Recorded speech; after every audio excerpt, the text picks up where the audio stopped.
My engineer is capturing the second oil derrick. Oh look, the V2's got him targeted. The missile's away, captured. There you go, just in time. That's not bad. That's not bad at all. And here you go, we've got an engagement. And my opponent is attacking in this direction. And I thought I'd try placing base defences and structures look here to split the enemy's fire. Initialize. Hello there, comrades and cannon fodder. It's Dvoid here. I've got a 1v1 multiplayer game that I've just fought not long ago. And we're on Elevation map, and I'm using Russia and my opponent's using Russia for this one. I'm using Russia in red at the bottom left here. My opponent using Russia is in blue in the top right. And there we go, we placed our barracks, and I chose this map, and what I like about it, it's one of the RAGL 13 maps, Elevation it's called, and I like the 3 different neutral tech structures nearby. Near your spawn point for both players, and I've sent 3 rifles out, and their first job is to sweep past my oil derrick and secure it while moving on to hopefully hunt the enemy engineer. Now my opponent has got 3 riflemen, and it looks they're on move command. What's going on there? That's strange. Very strange. Yeah, they're on move command, but it looks like he's going to secure my forward command post. So if you see, my opponent's engineer has got shift command to capture the oil derrick and go straight for the forward command post. So if I've done the same, which isn't a bad assumption for him to plan like that, then I'm going to get my engineer shot because these guys will be waiting for them. But there you go, my 3 engineer hunters have been caught out. And 2 riflemen this way going first may have had a better chance, but you don't know which side to go. But I think it's quicker to get to this side. So I would send 2 rifles this way next time, but I'm holding ground near my oil derrick. My opponent's got 3 rifles there, look, secured the forward command. And I've got 3 rifles holding my home base. My opponent has none. So an early gren drop of 4 grenadiers running straight from your barracks, say, even if they went straight this way and then up that way, they'd, you know, they'd destroy those power plants quickly, but it's easy to stop just with a few rifles. So I tend to use gren drops early, but only when I have my scout vehicle to transport them. And there you go, I've captured my oil derrick, and my opponent's got their forward command post and their oil derrick. It looks like they're moving to take their comm centre now. And here you go, look, I'm escorting my engineer properly. And I've discovered that my opponent is guarding the forward command, so the engineer has to stop. And while I sweep the forward command post clear, and my opponent is moving a civilian in the way. Oh, they shouldn't do this because I've got the view range of the oil derrick. I think they waited until they thought I was escorting the engineer and had my units here at the forward command post. I did kill their 3 riflemen. So perhaps that's why they moved forward thinking I was out of position. But I actually used my second group of units and a few rifles from here to secure that forward command post. So it wasn't as bad as it looked actually. My opponent had reasoning behind that attack because they thought I probably wouldn't be there. And then they pressed the attack hoping that I didn't have enough numbers when it did kick off. So actually that's not too bad. Now I think about it, that's okay. And look, my opponent has got these on hold fire stance, I'm assuming, because they're in move command. So they will move past my units and they won't attack. As long as they don't go near a combat unit in an attack move or assault move, then these won't be discovered. And it looks like they're going to place them to track expansions, but here we go. My opponent sent an APC to scout everything. And this is what they can see. I'm trying to trap it, and nicely done. Just escaped. Very nice. That's nice. They'll need to go and repair that now, so it'll be on its way to the service depot anytime. I'm assuming you can press the letter C to get the repair icon up, and if you have a service depot and a damaged vehicle, you can, when you press C and the spanner symbol comes up to repair your structures. If you hover over a vehicle with that spanner symbol and click, it will go to the service depot. And then you can highlight it, highlight the vehicle when it's on its way, hold the shift key and give it another order, so that as soon as it's repaired, it will obey that order. So you could press C, get the spanner icon, click on repair for your damaged vehicle, and highlight it, and hold shift and give it the next order you want it to obey. So as soon as it's repaired, it would then obey that order by shift command. And look here, I've got a barracks to protect my forward command post. I was wondering, actually, if it would be a good idea to place now the third refinery here, I thought. But it would mean placing one refinery here and one refinery here. So I'll have to remember that. I'm going to try it at some point. But if you look here, look, I'm escorting my second MCV to my expansion. There's my opponent. They've got their APC. And they're looking at the comm center. You see how much view range this gives you? And with a rifleman, it gives you view range all the way up to the edge. And now, like what my opponent has done, I'm doing the same. Now, I can't see that, obviously. I don't, this is what I can see. So I don't know my opponent's doing that.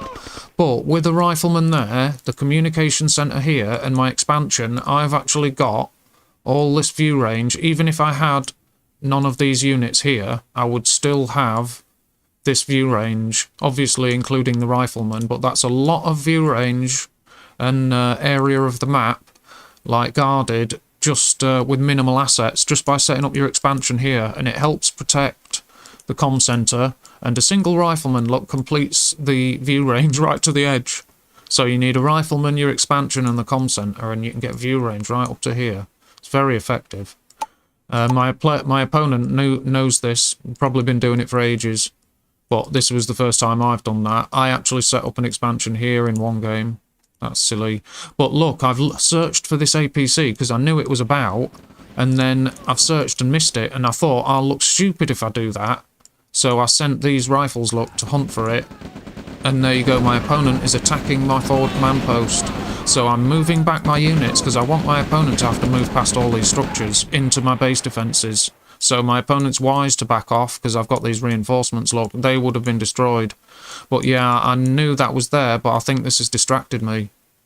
So I'm calling in units, trying to figure out how to distribute my units now. And my opponent's built a barracks to protect their forward command. Look, that's where their attention is. They've got base defences. But their technicians are in hold fire stance, and look, they can see, look, I've just destroyed that one. But these technicians are giving them a nice bit of view range and a bit of reconnaissance. And they're good. You place them on hold fire, so as long as a combat unit doesn't attack move past them, like I say, they won't be revealed. You can leave them on ore patches, and the harvesters won't reveal, they won't warn them by the radar, because there'll be no attacks if they're on hold fire. And the ore trucks won't destroy them, they haven't got weapons. So you can leave your technicians in places on hold fire to reveal the enemy position. So use them if you sell any structures, although if you don't, because you should ideally you don't sell structures. So use a rifleman on hold fire stance instead, and when he's tracked the enemy's expansion, move him away, so the enemy might not know that you know. Here you go, their APC with the engineer has strayed into its doom, sadly. There you go, I've still got a rifle guard in position. And I have now set up a refinery at the forward command post. My opponent hasn't. Let's have a look at some combat chart. I've at 28,000 army value. My opponent's at 25 now. And I've got my main force moving forward. Yes, and a rifleman has revealed my presence. So I have to change direction because obviously my opponent is preparing for my attack. He saw me moving in this direction. So he's ready for me. I would be a fool to attack. So I'm going to overrun the forward command instead. And look, I'm shooting at the plane. I've destroyed it. Very nice. It's good that when your opponent builds air units or stuff like that, you kill them. And I lost that 5 stack. My engineer is capturing the second oil derrick. Oh look, the V2's got him targeted. The missile's away, captured. There you go, just in time. That's not bad.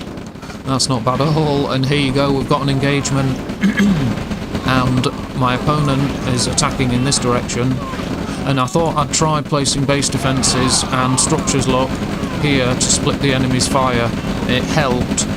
But look, the heavy tanks are moving in, they've got V2s. I knew I was in trouble here, so I'm bringing in everything I can. I was thinking I wish I had a barracks to place and more flame towers, but look, I'm in trouble. And I thought, why? I can't commit these tanks to that battle, they'll be wasted. So I'm trying to hunt the V2s, look. Oh, that's a good V2 hit. And there you go, it escaped.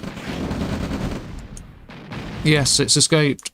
That's a shame, but my opponent isn't pursuing me here. I've actually escaped with my MCV. I lost an ore truck, but we've got an idle army here from my opponent, and they've set up an expansion in the bottom right. That's nice, although this has cut them off in the left to the top left. Well, there you go, I lost 2 tanks there, and my opponent's aircraft have spotted where I'm going. And they've killed a lot of my infantry with those strafes. That was effective. And I'm trying to get my vehicles to hurry up, and I'm bringing in MCV because I need all the elements I can get. I know I've got my hands full here. I'm struggling. I'm at 20,000 army value, my opponent's at 28,000 army value, but let's get rid of those airfields and move in. And these tanks, they're not in a good position because my infantry can kill them all, and now my tanks are arriving, so this is actually good. And look, I'm targeting the V2s, look. And I've got infantry coming from here, tanks on the way, and the timing of the tank's arrival and the way my opponent's tanks were fighting my infantry alone, that just, yeah, bad. And now I'm at 13,000, 15,000 army value, my opponent's at 11,000. So it's still going up and down, but it's changed. And here you go, look, that'll give them a lot of view range, the radar dome, so I need rid of that. I wasn't thinking that at the time. And I need rid of the V2. I've got problems. Let's look at some power supply situations. We're both okay. Back to combat. 11,000, no, 10,000 each now. And there's the power supply. Surely that's done some damage. Yes, they're just in low power. And I'm taking control of this, and my opponent's attacked with that idle army. They've got my construction yard. Ouch. And I've got nothing to stop it. Now they're attacking my service depot. But I've got a thief. So let's see, my opponent's got 6 grand, I've got basically nothing. That's just taken over 3,000 away from them. Very nice. Now they're destroying my radar dome, so I can't train any more thieves, but that has a lifeline for cash. Very nice. Now I thought, I can't bring these back all the way. I've lost my war factory, and my service depot, and a construction yard. So now I can't move my construction yard without it stopping my building production. My opponent's retreating, but he didn't need to. He could have put that tank here and destroyed these, and I thought, right, for some reason that's a lifeline. But that was a nice hit, and I left an idle army just to do what it wanted and kill me. My opponent sold the refinery, that's the right choice, but I'm moving forward here. I thought, I've got to go on eco-raids and stuff, and here I'm setting up an expansion. Still training infantry here, look. And I'm trying to look at the distribution of my ore trucks, because this is a problem. And look, here we go. I'm at 14,000, my opponent's at 13,000 army value, so it's close again. We're both at 13. But you don't want to engage bit by bit. And my opponent's got this force here, but I've moved everything out. That's not good. That's not great. And look, I'm trying to harvest the gems, because there's a lovely amount of earnings there. But here we go. I've got these engagements, and I have to build APCs now, because I can't build tanks. I haven't got my service depot. So look, there's some ore trucks in danger. But I think my opponent's attention... Yeah, that's bad. They're going to kill all those ore trucks. But here's my attention here. I'm sending my armies. Everything. My opponent's not in low power. They just are now. Look at this. It's a scrap. And I'm in the middle of the enemy's base so they can see everything. It's not wise, but I'm counting on the timing of these to arrive and then surround them, look. And I've got my APCs. They're excellent. Let's see what the enemy units are doing. They haven't destroyed my refinery. I've still got 1 ore truck there, and I've got 3 here. So I'm pushing again, running out heavy tanks, but I've got 3 APCs. Now the way I use them, I actually, when during the start of the attacks, there's a service depot, I actually move left and right in front of my infantry with the APCs, and that way they're doing a good job screening my units from enemy fire, and they are well armoured, but because they're moving left and right, they avoid certain attack types and certain amount of damage. So it's an effective way, I find, and that way you can move them ahead and do a lot of crushes. I'm capturing, and I'm building a defence here, but that's not wise. Look, they're moving away. Yeah, I've noticed, and moving back. So I need to save the ore truck, and there you go. I'm trying to get it away. It's going to get destroyed. Yeah, I'm trying to move it away, look, and building a defence force here, moving south, but my opponent will see them through the comm centre. So I've got 3 ore trucks here. I've lost that one, but I'm at 16,000 army value. My opponent's at 5. That's done them in. Now there's my engineer. I got a capture on that, and I've got plenty of refineries. I just need ore trucks, and here we go. I've bumped into the enemy, and watch how I use the APCs. I'm keeping them close to the infantry, but they go backwards and forwards, look, in front of the enemy structures and that, just to avoid flame tower attacks and some missile hits and things. It just keeps them alive a bit longer. But I saw this and thought, right, I'm actually in trouble. I can't just waste my forces. So I've stopped, destroyed that barracks, and I'm actually falling back, look. I'm not wasting. He's got 3 flame towers there. I'm not, you know, all they'll have to do is place a barracks in front of that or a power plant and it'd destroy them.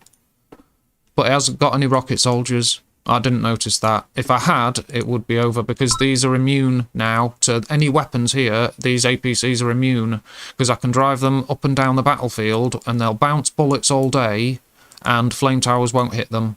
And my infantry could then go to work. But where am I? There's some more trucks. My opponent's searching. He's going round and round. And there's my opponent's MCV. They're expanding, and I thought, I'm attacking their expansion, their ore patch. Look how many ore trucks are here. And my opponent's got no choice but to respond, and they've called GG, and that's the end of that. Very, very good game. Very well played from my opponent. They almost defeated me. And it was through me allowing that idle army down there to hit me. I had nothing ready to stop them, and they gutted my favourite assets. The construction yard went straight away, my service depot went, my first war factory, thankfully I had the second one up here, thankfully, and then I replaced the service depot there. But I still carried on building APCs, I believe. Yes, I'm still building them, because you can soon start to build up a decent amount of them, and they're fast, and you know, useful. They are good, and it turned out they were the perfect unit, because they're even better than heavy tanks, because they're fast and could avoid all the weapon types my opponent made his last stand with. Very good. Very good. And they're anti-infantry as well, and heavy tanks aren't. So, you know, it's all great. All good. But I'll go through the graphs and charts for you, and let's see how this went. There's the army graph. Look at that. It's and then after this engagement started, I was ahead. And then look at that, at 9.5 minutes, my opponent increased in army size and I took some severe losses. But within a minute, my opponent had suffered even more severe losses. But then they levelled out while I slightly increased, and then we diverged. And my opponent was defeated from that point, but they did extremely well. Under heavy pressure, I was actually, you know, I wasn't aggressive at the start, but I was doing quite well, I think. You know, it was effective. I didn't give them much to work with, I don't think. But there's the army graph, look, it shows you. And there's a nice spike from my opponent. Very nice. Earnings graph. There we are. And I did manage to get a single infiltration underway. And it was at a crucial point that when I was low on cash and my opponent had a decent bit worth stealing and I got a few grand out of it, that was a good steal and very effective. But at the same time is when that idle army actually went into action and destroyed my radar dome, service depot, one of my war factories and con yard. So that was the only thief I managed to train, I think. It's often a good reason why I train 2 or 3 straight away, because they could have just gone straight into that refinery, a triple steal. You know, it's there's the earnings graph. A lot of earnings there for both of us. And I've got a yak attack plane. I didn't use it. It has just been created, probably. I've got 5 APCs, an engineer, and a basic group of infantry. Combat chart, yeah, it's a 17,000 army value I've got. And I lost 12 structures. My opponent lost 29 structures. And I killed 264 of my opponent's units. My opponent killed 300 of my units. I destroyed 82,000 credits worth of my opponent's assets. My opponent destroyed 77,000 credits worth of my assets. I do have support powers, obviously, because I've built a Yak attack plane and I've got an airfield. My paratroopers and spy plane are ready to use. And production, for some reason... Oh, I'm replacing my radar dome, because I did have one war factory left, which helped. With all that damage, it helped. And I chose not to make a second MCV, I believe. And it just enabled me to continue my production and finish the game. Sometimes that can lose the game for you, because if you can't finish your enemy and then you're left with one, and then your enemy's got two, because they replace any lost MCVs and they expand more rapidly than you do, then they can take the game away from you. So it was a decision, but luckily it paid off at this point. And Yak planes are under construction, APCs, yeah, infantry, defences, and a radar dome is being replaced. I've got 2 oil derricks, there's one, and I took the enemies late on, but that V2 killed the engineer straight after the capture. Well, I've got 4 ore trucks left. Ouch. And I sent 2 here. Oh, I sent 3 probably. Oh, there's a heavy tank there. But yeah, I've got a couple here mining my opponent's gems. And I've got plenty of stuff to start mining at my home base, but I've got more refineries than ore trucks. I've got 4 ore trucks, but I've got 1, 2, 3, 4, 5, 6, 7 refineries, but only 4 ore trucks. You're supposed to have at least 2 to each refinery. Ouch. But I earned 121,000. My opponent earned 111,000. We've got a bit of cash. My opponent's alright for cash at the end, although I'm sure he would rather have spent it. Here's the basics tab. Yeah, I was at 30 actions per minute. My opponent was at 29 actions per minute, so we're giving orders at pretty much the same rate. There's the scores, 921 to me, 760 to my opponent. And there's all the basics, graphs and charts, etc. for you. And I hope you enjoyed the games. If you did like this game, if you did like it, then give us a sub and a like. And thank you very much for watching. Here's a good battle for today so far. I'm hopefully going to post some more. But take good care of yourselves. Thank you very much again. And for now, goodbye. Battle control terminated.